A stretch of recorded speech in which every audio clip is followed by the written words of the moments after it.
CCTV footage সংরক্ষণ করা হলো। সেদিন সন্ধ্যায় নাসরিন সুলতানা আবার মায়ের পাশে এসে বসলেন। জানালার বাইরে মেঘ সরে গিয়ে আকাশে লালচে আলো ফুটেছে। মায়া চুপচাপ ছাদের দিকে তাকিয়েছিল। নাসরিন নরম গলায় বললেন, তুমি কি আমাকে বিশ্বাস করতে পারো? মায়া ধীরে মাথা নেড়ে বলল, বিশ্বাস করতে চাই, কিন্তু ভয়টা খুব বড়। কিসের ভয়? মায়া চোখ ভিজে গেল। আমার জন্য যদি আমার বাবা, মা আর ভাইয়ের কিছু হয়ে যায়?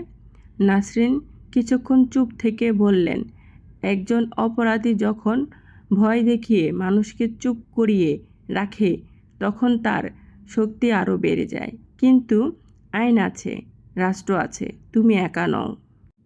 মায়া দীর্ঘ নিঃশ্বাস ফেলল। তারপর কাঁপা কণ্ঠে বলল, আমি সব বলবো, কিন্তু আগে একটি প্রতিশ্রুতি চাই। কি প্রতিশ্রুতি? আমার পরিবারের যেন কোনো ক্ষতি না হয়। নাসরিন গার্ড কণ্ঠে বলল, আমি যথাসাধ্য চেষ্টা করব। কিন্তু তখনই দরজায় কড়া নাড়া শব্দ হলো। একজন পুলিশ কর্মকর্তা বাইরে এসে বললেন, ম্যাডাম, সিসিটিভি ফুটেজ একজন সন্দেহজনককে দেখা গেছে। সবাই দ্রুত মনিটরের সামনে গেল। ফুটেজে দেখা গেল রাতের অন্ধকারে মুখে মাস্ক পরা একজন লোক হাসপাতালের করিডোরে গিয়ে হেঁটে যাচ্ছে। তার হাতে একটি কালো গোলাপ। কিছুক্ষণ পর সে মায়ার কেবিনের সামনে এসে গোলাপটি রেখে দ্রুত সিঁড়ি দিয়ে নেমে যায়। লোকটির মুখ স্পষ্ট দেখা যায়নি, কিন্তু একটি জিনিস পরিষ্কার দেখা গেল, তার ডান হাতে একটি বড় রূপার আংটি। মালেক মাস্টার হঠাৎ বলে উঠলেন, এই আংটিটি আমি আগে দেখেছি।